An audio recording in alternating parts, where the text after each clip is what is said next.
So hello everyone. So for this video is about how to set up your phone number, missed call, text back, and calling features in Zapify.io.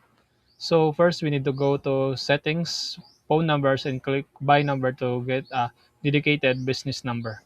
So this is only for example, so we don't need to buy a contact number. So first we need to go to settings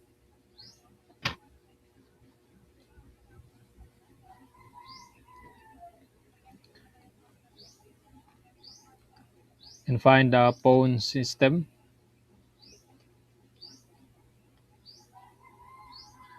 So in order to add number, so we need to click this one and add phone number.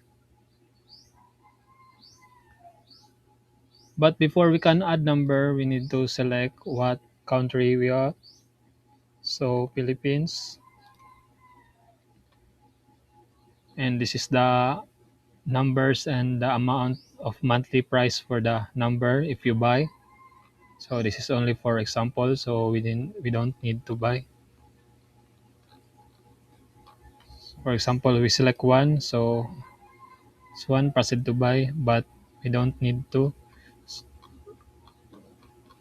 So after this one, to make calls, go to any contact and click the phone icon. Calls are made directly inside Zapify.io.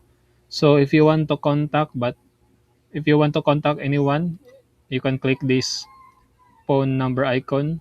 But we don't have a purchase phone number, so we can't access this one. So that's all. Thank you.